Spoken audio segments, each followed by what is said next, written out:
The federal government has ordered an urgent rescue mission following a tragic incident at an illegal mining site where several individuals are feared trapped.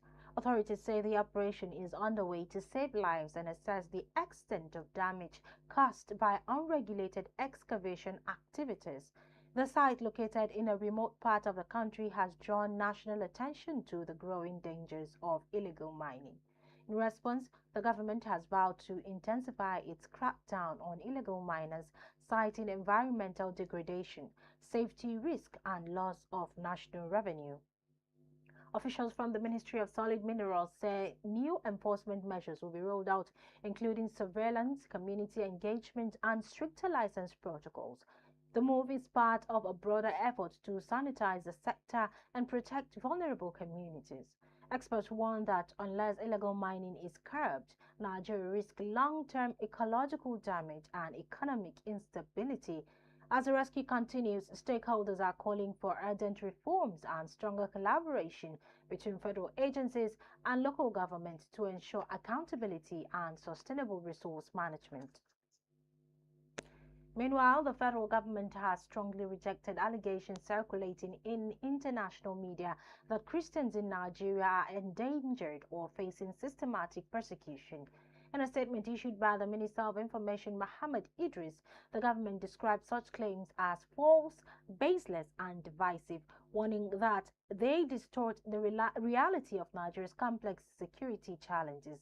It was emphasized that terrorist groups operating in Nigeria target citizens indiscriminately, Muslims, Christians, and those of no religious affiliation alike. He highlighted recent counter-terrorism successes, including the neutralization of over 13,500 criminals and the rescue of nearly 10,000 hostages between May 2023 and February 2025. The minister also pointed out that both the Chief of Defense Staff and the Inspector General of Police are Christians, underscoring the inclusive nature of Nigeria's leadership. The government urged commentators and media outlets to avoid sensationalism and respect Nigeria's multi-religious character. It reaffirmed its commitment to justice, security, and peaceful coexistence, citing the recent Commonwealth Peace Prize awarded to Nigerian Christian and Muslim leaders for their interfaith effort. The message is clear: Nigeria remains a nation of diversity, resilience, and unity in the face of adversity. In another development, Bauchi State Governor Bala Mohammed has relieved Hajia Zainab Bantako of her duties as Commissioner for Women Affairs and Child Development.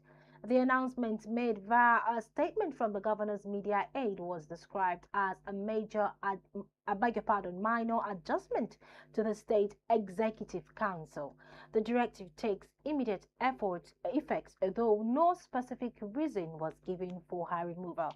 Governor Mohammed expressed appreciation for Tako's service to the state and wished her well in future endeavors. Tako, who was sworn in as commissioner in September 2024, previously served as a caretaker chairperson of Bauchi local government area. Her exit marks a notable shift in the administration's gender-focused leadership.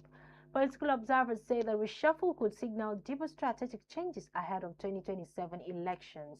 As the state government recalibrates its cabinet, attention now turns to who will fill the vacant role and how this change might affect ongoing women and child development initiatives in Bauchi. You're still watching news analysis right here on Politics and Business Television Abuja.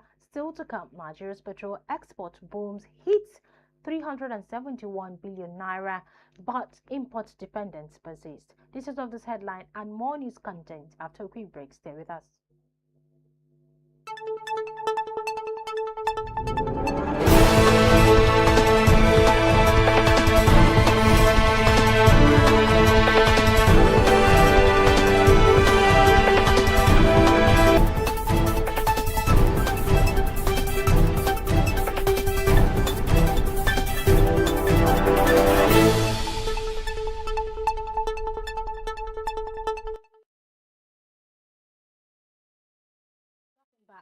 Now on to business matters. Nigeria has recorded a major milestone in its energy sector, exporting premium motor spirit, popularly known as petrol, worth 371.4 billion naira in the second quarter of 2025. The first such shipment since the Dangote Petroleum Refinery began operations.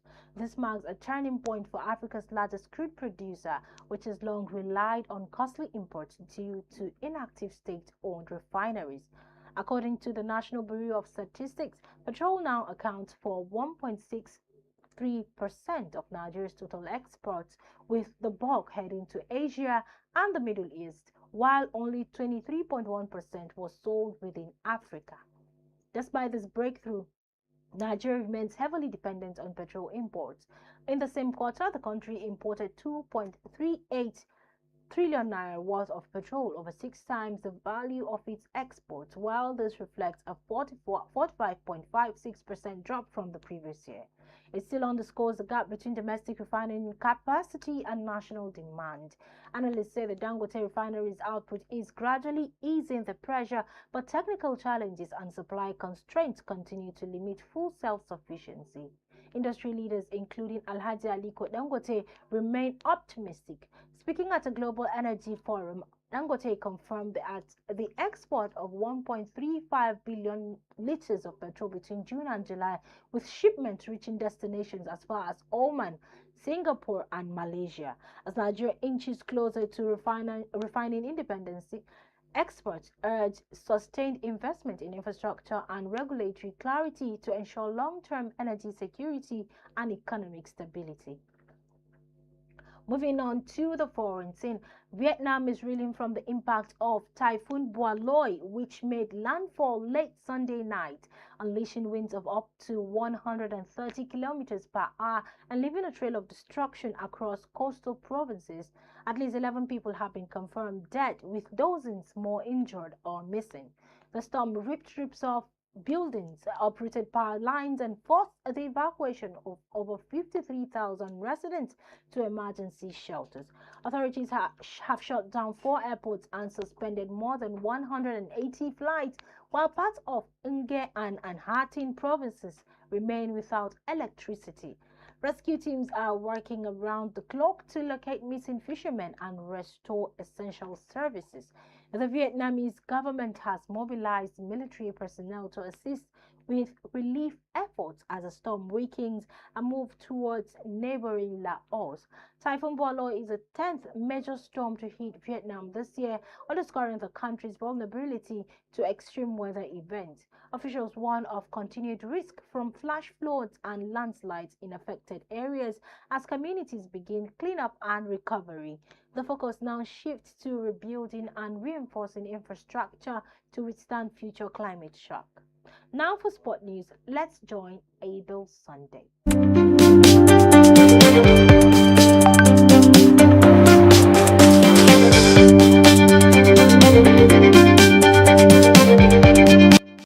Good afternoon and welcome to PNB Sport News. I'm Abel Sunday. It was a dramatic weekend of shock and upset across European football as some of the biggest clubs stumbled on match day action. In the Premier League, Manchester United Wolves deepens after a crushing 3-1 defeat to Brentford, with captain Bruno Fernandes missing a crucial penalty. At Stamford Bridge, Chelsea were left frustrated as Brighton outclassed them 3-1, adding more pressure on the Blues campaign. Over at Stratford Park, Liverpool fell 2-1 to Crystal Palace, with Edin Nketiah netting a late winner for Palace. Meanwhile, in Spain, the Madrid derby was explosive. Atletico Madrid shocked Real Madrid with a 5-2 comeback victory, handing Xavi Alonso his first league defeat as Real Madrid's head coach. That's all for sports. I'm Abel Sunday.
back. Today, the spotlight is on journalism itself as the world marks World News Day. World News Day is celebrated every September 28th, and it is dedicated to highlighting the importance of fact-based journalism in strengthening democracy, promoting accountability, and keeping citizens informed. In an age where misinformation and fake news spread faster than truth, this day reminds us of the critical role credible journalism plays in our daily lives, from exposing corruption, holding leaders accountable, to giving a voice to the voiceless. The theme for this year focuses on how journalism can safeguard trust in a world divided by disinformation, conflict, and deep political polarization. So joining us to reflect on this important day is Ahmed Sajo. He is a former commissioner of information at Adamawa State and also a public affairs analyst.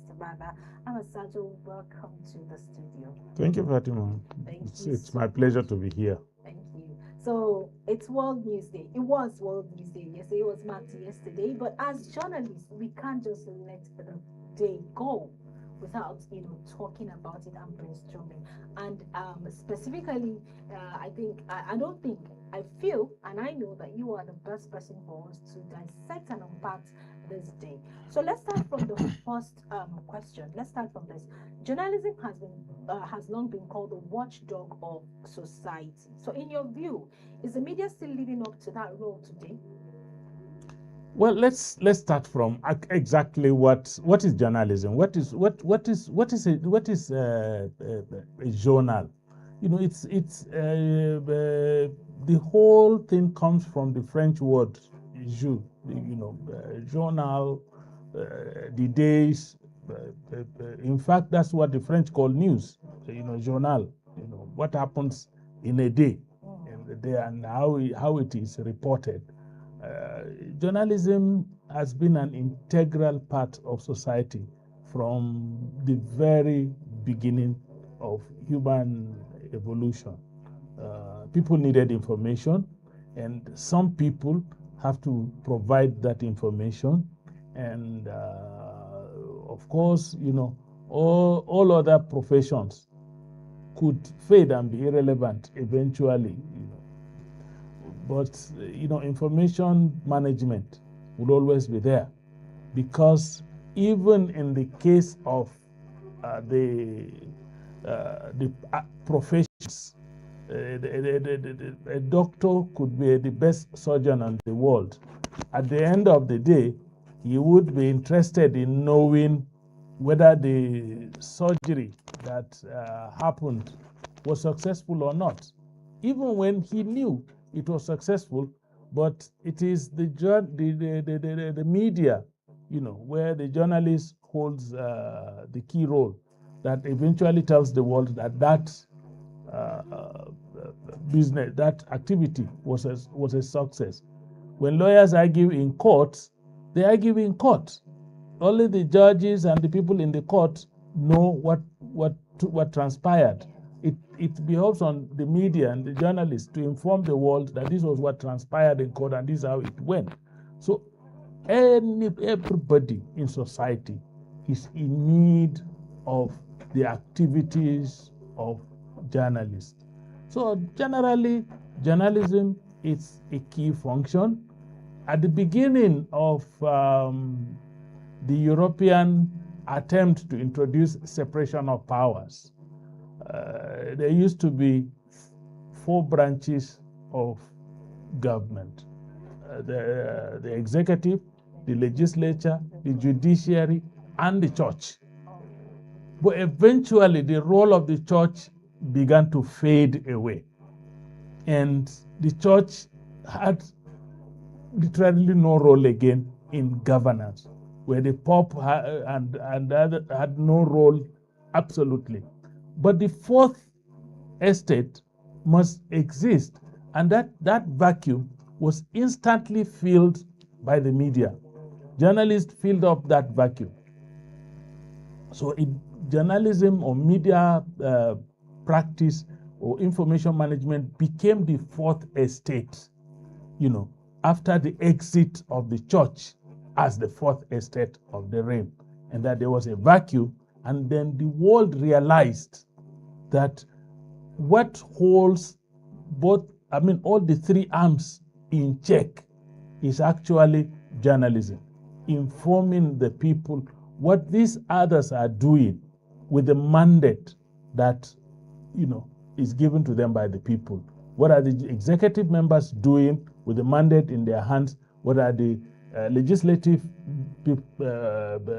people doing with the mandate in their house? What is the judiciary doing in ensuring fairness and justice and adjudicating even between disputes that arise from the other two arms? This role of informing people of what these others are doing falls on the media. And when you talk media, you're talking about journalism and journalists. Okay, with what you've said, it made me to remember when I was in school when they were defining mass communication as a kind of way of passing information to a large heterogeneous audience simultaneously. Well, misinformation and fake news are now spread faster than ever before. How can journalists rebuild public trust in such an environment?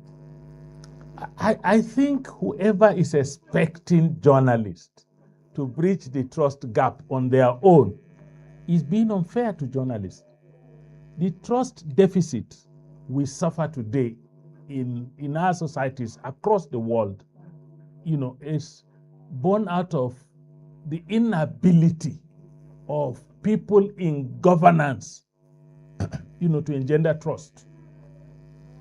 So there's a huge quantum of trust deficit. You don't believe what your government tells you. You don't believe what your legislators tell you. You don't even believe in the judgment that is passed by the church, by the judiciary.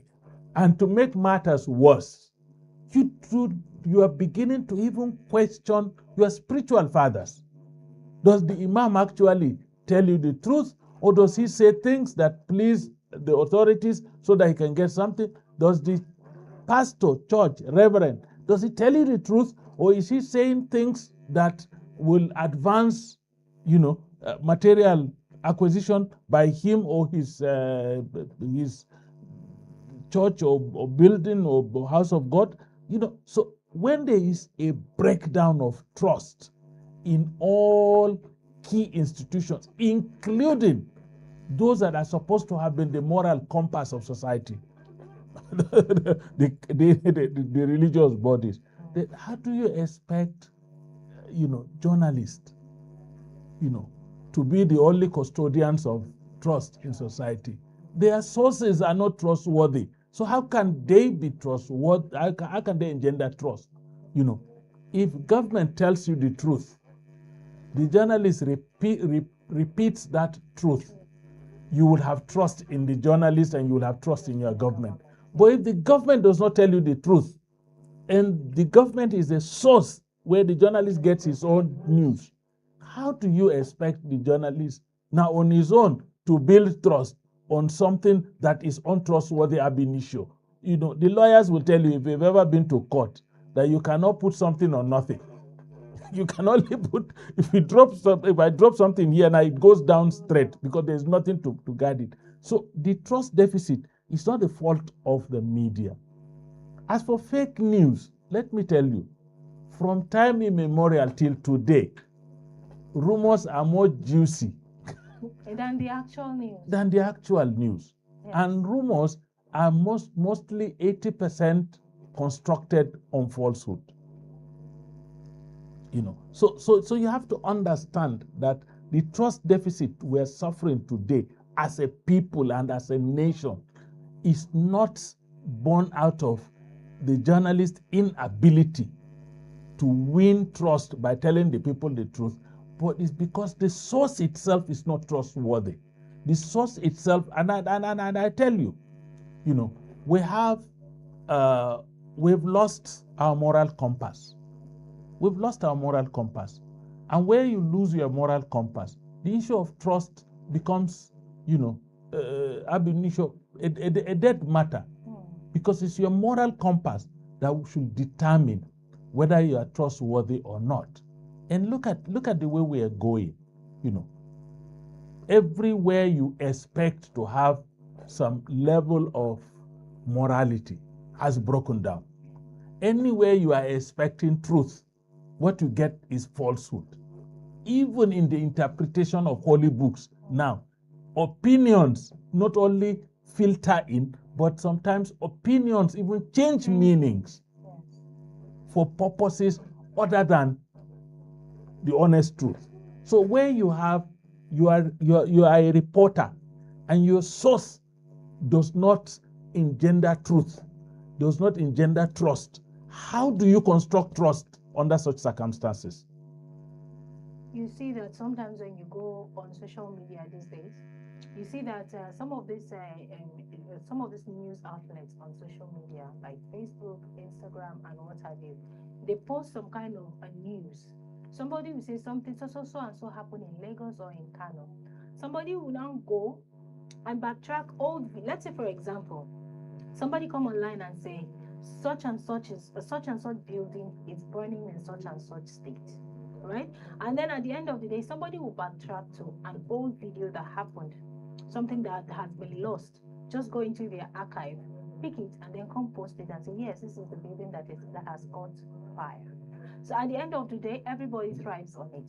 So before we come back to that digital platform, let's talk about press freedom. In Nigeria and across Africa, journalists, they face threats, censorship, and sometimes even violence. What does this say about the state of press freedom? Because I can remember in 2011, the former President Goodluck Jonathan signed the FOI Act, that is Freedom of Information Act. So what is going on? If journalists cannot have press freedom, why this threat? Why this censorship? Why this violence? I thought the media, the journalists are supposed to report news as they are. Yes, we are to filter out some things which might be a cause for alarm, but today there's no press freedom. I don't believe that there is no press freedom, and I must tell you very honestly. There's no press freedom. Let me tell you, freedom is relative. Freedom is an abstract thing. It's not constructed in a manner that it's tangible, that you can touch, you can feel, and you can relate with in a manner that I relate with this table. Freedom is an abstract thing. And because it's an abstract, it's a construction that is defined by parameters that are within the purview of every individual. One, God created us as a world of opposites. I'm a man, you are a woman. It's a world of opposites. We have negative, we have positive. We have left, we have right. So freedom is not absolute. It also has its own opposite. And what's the opposite of freedom? Responsibility. Okay. Responsibility. You cannot have freedom without responsibility. It's like we operate in Nigeria. Our leadership in Nigeria is a title that gives the leader series of entitlements, Yes. but no responsibility. So our freedom as journalists must be moderated by our responsibility, because we've been given, a role that is very important and significant in society. I give you an example. As I've had opportunities to manage information during the height of Boko Haram insurgency in my state. Now, sometimes when the news breaks out, we have two things we always consider. Do we break it out as it is and cause panic and chaos within the public space? Or do we moderate it in such a way that it can serve to safeguard public interest? Because there is no point. I just come because there is fire in Garki, I now come and tell Wuse people, run, fire is coming after you. I won't tell them the location. Yes, yes. Am I being responsible? Or do I now write, Abuja is on fire? Just because there is a fire incident in one location in Garki? Is that reasonable of me? So freedom, press freedom must come with a level of responsibility on the part of the press. And then freedom, like I said, is a relative. A lot of us suffer because when I am sitting on this table and they tell me that the area upon which I will operate as a free person is within the confines of the parameters of this table, and then I start shouting, why can't they give me the whole of this room? I have not utilized this effectively, and I'm demanding for the whole room and probably the whole building. If you have freedom to report faithfully a particular bit, report that bit faithfully. Don't start looking for the bit you are not allowed to report on and keep complaining about that bit. If you're talking about freedom, if you want to learn how journalists can go beyond the call of duty, go to what is happening in the Middle East today and see. They're being killed, but they're still reporting. Yeah. So press freedom is necessary, is important, it should be safeguarded, but it should be safeguarded within the confines of the responsibilities of the media. And what are the responsibilities of the media? Usually, those of you that work in media, you want to make it look very simple, to inform, to educate, and to entertain, and you stop. But that is being too simplistic. What are you doing? You are stabilizing society, you are socializing people, you are creating templates for socialization, you are assuring people, so you are warning people, you are mobilizing people to take certain course of action, you are setting the agenda. The media is no longer just a mirror of society. When you are a mirror, what you put in front of you, what you see is what you see. But that's not what we do in the media. We go beyond mirror in society. We set agenda. I remember, those of you that are young may not know, when Babangida was in power, the media was the one that introduced the coinage hidden agenda. And it became an agenda for discourse throughout that period. So the media is to a large extent free. Yes, there are infractions.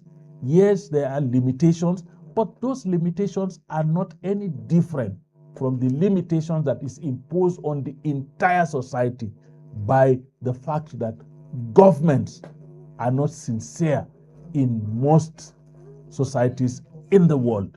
Once the government is sincere, once leaders are sincere, you don't have to ask questions about whether the media can be trustworthy or not trustworthy. Trust is a commodity that is shared by the entire society. Once one aspect of society is not trustworthy, you do not impose on the other to be trustworthy. How can I be trustworthy when my source of information is not trustworthy? My source of information does not tell me the truth. Let me tell you, I was talking to you about moral compass. Okay, if you are in a public institution in this country, you will always be fearful of a strike by unions within the public universities. Yes. But these same associations and unions have never, come out to say, look, we're defending the rights of our members. Yes. But we also have a moral responsibility, because teachers are parents, as parents, to defend the rights of victims of what our members are doing that are wrong. Have you ever heard of that?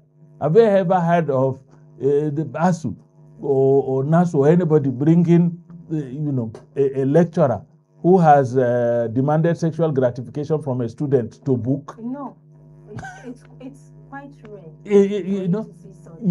Or lecturers who do sorting, who collect money from students to give them marks they don't deserve. not considering that when you sort yourself as a doctor, you are going out to the hospital to become a killer. When you sort yourself as a building engineer, you're going out to the build to help build a building that will collapse. Build a bungalow, you're building a hut. Build a building that collapses and kills people. So, we need to begin to engineer trust. We need to have a holistic approach to trust, not just impose on just journalists. Journalists must be trustworthy. How can they be trustworthy in a society that is not? The sources are not trustworthy. So I believe very sincerely that the journalists are doing their best under the circumstances. The journalists are delivering the best they could deliver under the circumstances. The journalists, are building trust within the confines of the trustworthy sources of information that they have.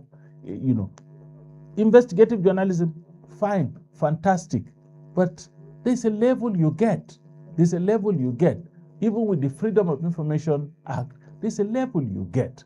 There are certain information, there are certain actions that you cannot take unless you have a court warrant, you have the powers that is allocated to security agencies and the rest. For example, police or DSS can request to know your bank account. They can request the telecom company to give them the chat on your phone. A journalist cannot do that. He doesn't have the powers. Even when he writes under the FOI, he cannot get those information. And how do you investigate a person who has stolen money and stashed it in an account? In fact, an offshore account. How much money do you have to travel to the country where he hid the money to be able to extract correct information? And when you raise a sensational news that is unverified, of course you kill trust. Which brings me to the question, are journalists well compensated for the job they're doing for the country or around the world? Well, around the world, you cannot say. But There was a time when Barbara Walters was the highest paid person in the world. Apart from teachers, nobody earns higher than journalists elsewhere. But if you bring it back to home, teachers and journalists are among in fact, there's a criminal activity going on within the media space that we are keeping quiet about. There are media owners who would employ a journalist, hand that journalist an ID card, and tell the journalist that's your meal ticket. Okay. Yes. So what the journalist does is that he knows he has no salary from his media organization. So what does he do? Guerrilla journalism. Ambush a newsmaker. Create sensation. So that he can be compensated by the newsmaker. And under the circumstances, how do you expect, how credible will his news be? How credible would it be that he has been given an ID card and been told that the ID card is his meal ticket? They call it freelancing. No. No, I know that. Freelance I know the is definition different. of freelancing. Freelance. But sometimes I know what I'm saying. I have seen such, and they frame it under the name of freelancing. I know the definition of freelance. Yes, you freelance in your name. For example, for a very long time, Peter Arnett was a freelance journalist who had gathered a lot of experience in covering wars. So different media outlets in the world, if there is a war, they engage Peter Arnett. But Peter Arnett does not go under the cover of a media organization. He goes as Peter Arnett, the war coverage expert, and then gets the news and then, vends it to the news outlet. That is freelancing. But when I have to carry the ID card of a media organization, I'm not freelancing. I'm being a guerrilla journalist. Okay, so similar to the bandit who can ambush you and take money out of you. Exactly. So as I was saying, I was explaining something, but I said I'll come to that. Yeah. Which is the digital platform. Yeah. So digital platforms and citizen journalism, they are reshaping how people consume news. Is it strengthening or weakening traditional journalism? Honestly, it depends on how the traditional media takes it. Don't forget, the traditional media is also into online journalism.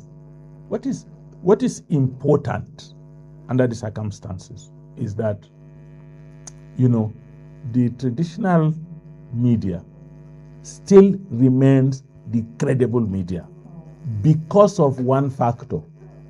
It has a gatekeeping function. The citizen journalists, the online information peddlers, they are not journalists. They're just information peddlers. Those ones have no gatekeeping function. Any garbage can come and any garbage can go.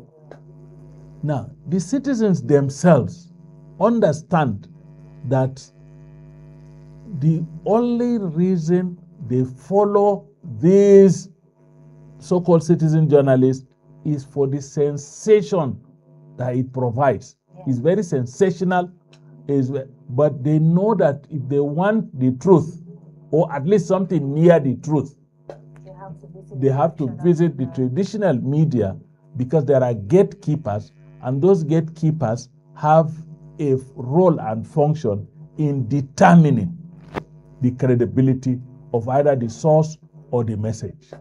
So, till the end of the world, the information peddling media on the internet can never displace the mainstream media, because people still need credible sources. There are people who do not, rely on the information that is peddled by the so-called citizen journalists. And I give you an example. There is no stockbroker or business person who deals in stocks, who will be bothered about if you write on Facebook that the shares of so and so company has crashed. No. Nobody will listen to you. They'd rather watch it on TV or listen to it on radio. Exactly. Or read it on newspaper. Exactly. I think my father still has stacks of newspaper, and every day he still brings new ones to the house. New ones, because he understands that, that is nearer to the truth than the one that is being peddled. So if you are foolish enough to just see on Facebook that there are cheap stocks somewhere, and you tie your money there, and the stocks become a Ponzi scheme, na your wala.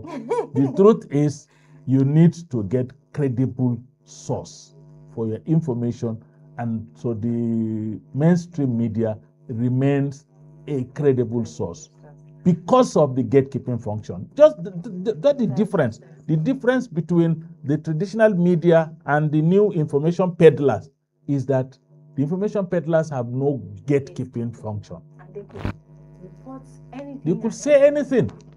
Okay, so very quickly, we are out of time, but very quickly, on this World News Day, what message should be sent to government, journalists, and citizens about the future of free and credible journalism? First is that government should be more trustworthy.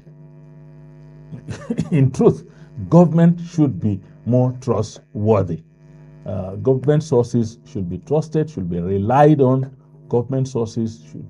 There is nothing shameful in government meeting a challenge and telling the people, this is the challenge we have met. I have managed communication at governmental level twice. I was at the government house as a press secretary. I was a commissioner and cabinet member responsible for information management. I understand that government may be constrained, but government, within that constraint, government must be able to tell the truth. And I tell you, even in this government, if you have ever listened to the Minister of Information, Mohammed Idris Malagi, you will notice that he hardly says something that is either sensational or outrightly false. He is measured. So it's possible for government to be measured, to try as much as possible to be as honest as it's allowable by the rules of engagement within government. Now, for the citizens, citizens must have more respect for news outlets that give them what is near the truth. Citizens should not buy into the sensationalism of information peddlers who want to raise the temperature. Let me use this word, even though not literally, the temperature of society by peddling information that can create panic in society. Citizens must rely on reliable sources of information, and the journalists keep up the good work. It's the most one of the most, if not the most underpaid jobs in society. If you wake up tomorrow morning and all the news outlets refuse to give you news, the first thing that will come to your mind is that the world has come to an end. Exactly. So it's one of the most important, most consequential jobs in the world, but it's actually one of the poorest in terms of remuneration. It's a yeoman's job, and we hope that whoever gets an opportunity to construct a more equitable, a more just system within the journalism framework. Some of us have done the best we could do. May not be so visible, but we have done our best. And I think we should all do something so that journalists can be given commensurate remuneration so that they can be more trusted and reliable. Thank you very much for So as the world doing what you're doing. celebrates World News Day, the challenge remains clear. Protect truth, defend press freedom,